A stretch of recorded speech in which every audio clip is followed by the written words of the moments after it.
Hi, అందరికీ నమస్తే. నేను మీ శీలం వెంకటేశ్వర్లు. ముఖ్యంగా ఈరోజు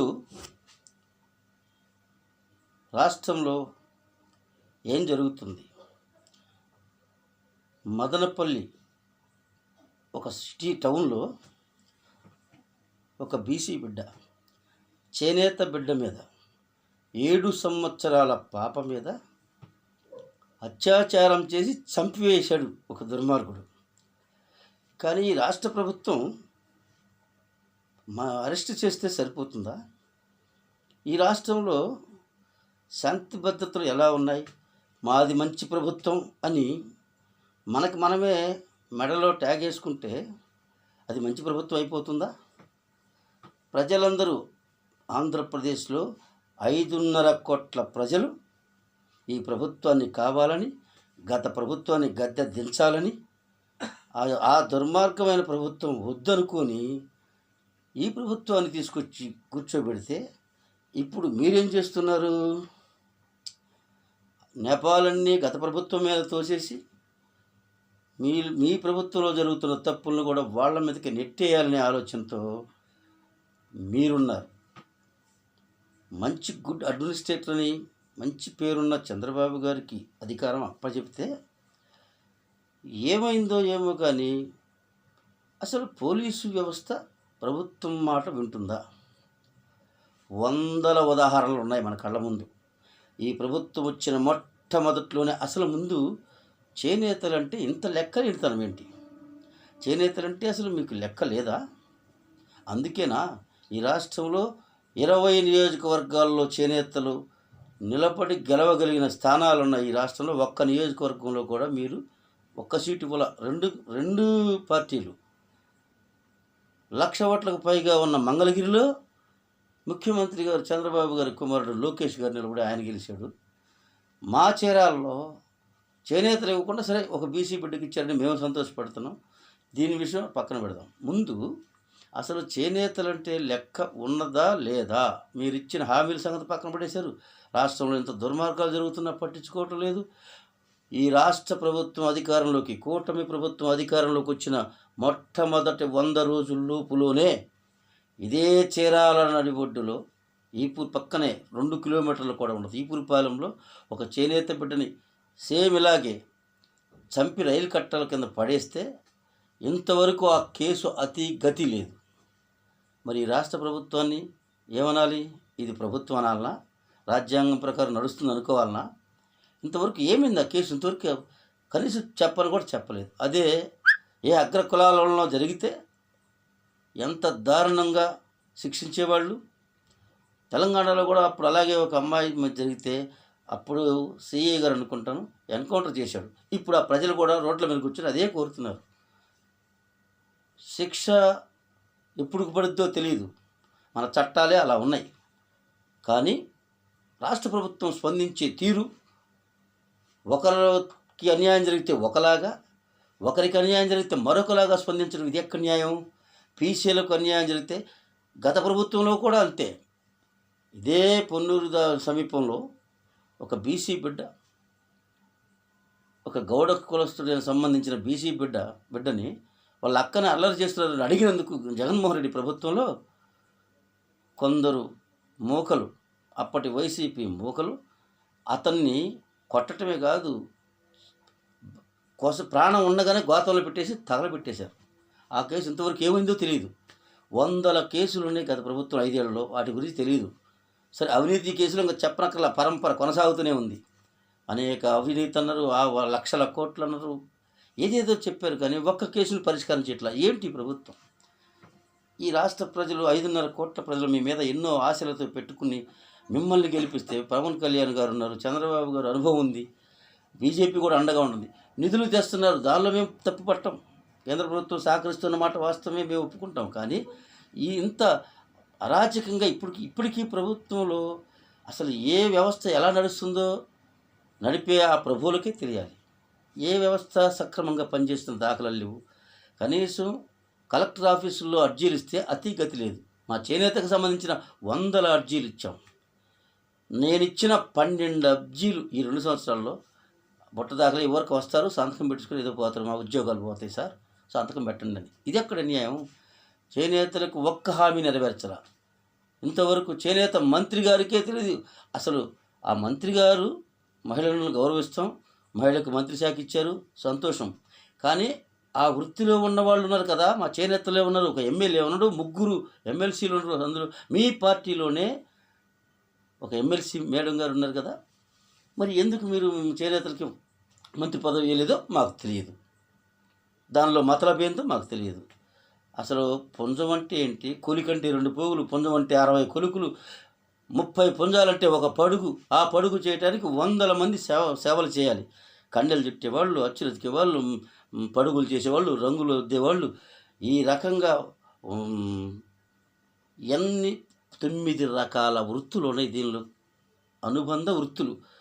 నేతన్నేస్తున్నదిగా వాళ్ళు ఎవరు ఇచ్చారు, నేను అది కాదు పేరు మారుస్తాను, 24,000 వాళ్ళు ఇస్తే నేను 25,000 ఇస్తున్నారు, ఒక్క రూపాయి ఇవ్వలా. 200 యూనిట్లు 100 యూనిట్లు గతంలో ఉన్నది ఇప్పుడు 200 చేస్తా ఉన్నారు, అది చేయలా.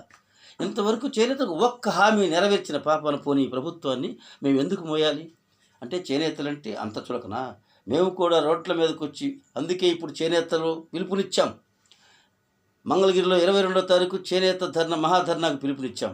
రాష్ట్రం మొత్తం కదిలి రాబోతుంది. 10,000 మందితో మేము ధర్నా చేయబోతున్నాం. కానీ ఈ ప్రభుత్వానికి చీమ కుట్టినట్టు లేదు. ఎందుకంటే మేము ఎప్పుడు రోడ్ల మీదకి వచ్చి అల్లరి చేసే అల్లరి మొక్కలం కాదు కదా. కాస్త కూర్చో గౌరవప్రదమైన విధానాన్ని అనుభవించే వాళ్ళం కాబట్టి మా సీట్లు మీరు తీసుకున్నారు, మా ఓట్లు మీరు వేయించుకుంటున్నారు. కానీ ఒక్క పని అంటే ఒక్క పని కూడా మాకు ఇంతవరకు చేయలేదు. ఆ అసంతృప్తి అనేక విధాలుగా మీకు తెలియపరుస్తూనే ఉన్నాం. మరీ ముఖ్యంగా కార్పొరేషన్లో కూడా వివక్ష. మీరు అధికారంలో ఉండి మీ కమ్మ కులానికి కూడా కార్పొరేషన్ వేసుకుంటారు, జగన్మోహన్ రెడ్డి అధికారులు ఉంటే రెడ్డి కులానికి కార్పొరేషన్ వేసుకుంటారు. కానీ బీసీలకు ఎందుకు కార్పొరేషన్ వేరు? ఇది ఎందుకో తెలియదు. ఏం చేస్తారులే, బీసీలు ఏం చేస్తారులే అని చూద్దాం. అది కూడా త్వరలోనే మళ్ళీ పంచాయతీ ఎన్నికల్లో చూపిస్తాం, ఆ తర్వాత వచ్చే ఎన్నికలు కూడా చూపిస్తాం. ప్రజల్ని మేము ముందు మేలుకుంటున్నాం, చైతన్యపరుస్తాం, ప్రజలలోకి వెళ్ళటమే ధ్యేయంగా పెట్టుకున్నాం. నెక్స్ట్ మళ్ళీ అసలు మీరిద్దరూ అధికారంలోకి ఎలా వస్తారో కూడా చూస్తాం. బీసీలందరినీ ఏకం చేస్తాం, రాజకీయ పార్టీలన్నీ కలుపుకొని 3వ ప్రత్యామ్నాయం కోసం తీవ్రమైన కృషి జరుగుతుంది. అది చేసి తీరుతాం. కానీ ఇప్పుడు ప్రజెంట్ పరిస్థితి ఏంటి? బతకాలా లేదా? ఈ 3 ఏళ్ళు మీ ప్రభుత్వంలో ప్రజలు బతకొద్దా? బీసీలు బతకొద్దా? ముఖ్యంగా చేనేతలు ఇంత దారుణంగా, ఇంతమంది చేనేతలు బిడ్డలు అన్యాయం జరుగుతున్నా, చనిపోతున్నా, ఆకలితో పనులు లేక పూట గడవక ఆకలితో చనిపోతున్నా కూడా పట్టించుకున్న పాపని పోలా.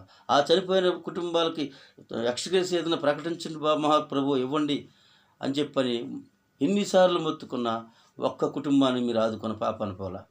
అదేమంటే మేము ఇది చేస్తాం, 4,000 పింఛన్ ఇచ్చాం. మా ఒక్కరికి ఇచ్చారా? 4,000 పింఛన్, 1,000 రూపాయలు పింఛన్ పెంచారు, మేము అప్రిషియేట్ చేసాం. కానీ అందరికీ ఇచ్చింది కదా. చేనేతలకు ప్రత్యేకంగా మీరు ఇచ్చిన ఒక్క హామీ లేదు. నెక్స్ట్ మళ్ళీ మీకు ఓట్లు ఎందుకు వేయాలి చేనేతలు? అసలు మేము చేనేతలు మీకు ఎందుకు ఓట్లు వేయాలి?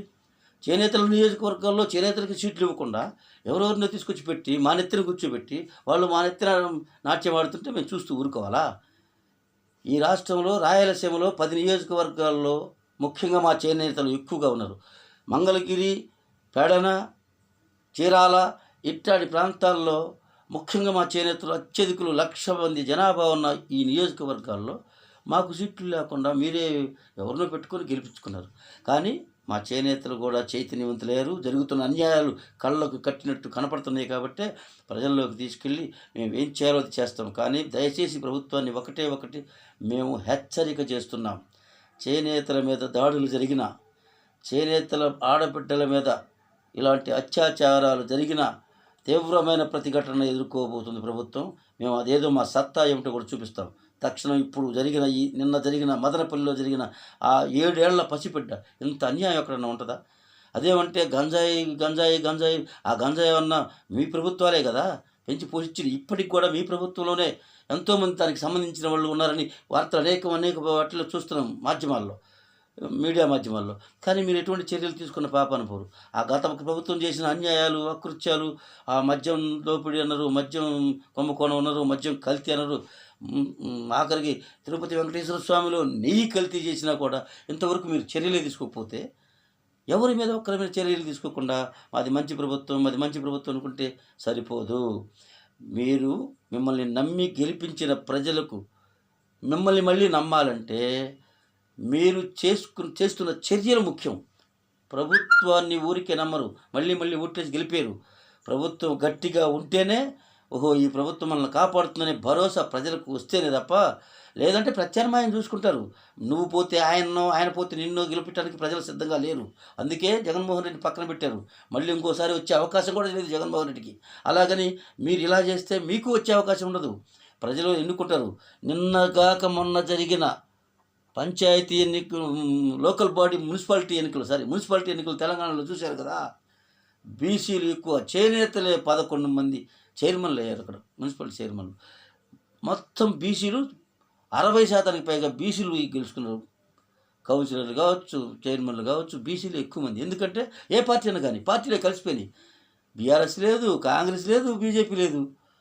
రేపు రాబోయే 2029 ఎన్నికల్లో కూడా బీసీలు ఎక్కడ నిలబడితే అక్కడ బీసీల ఓట్లు వేసుకొని అధికారంలోకి వచ్చిన తర్వాత అన్ని పార్టీల్లో ఉన్న బీసీలు కూడా కలిసి ఈ 2 పార్టీల నాయకత్వాలని పక్కన పెట్టి బీసీ ముఖ్యమంత్రి అవ్వటం ఖాయం.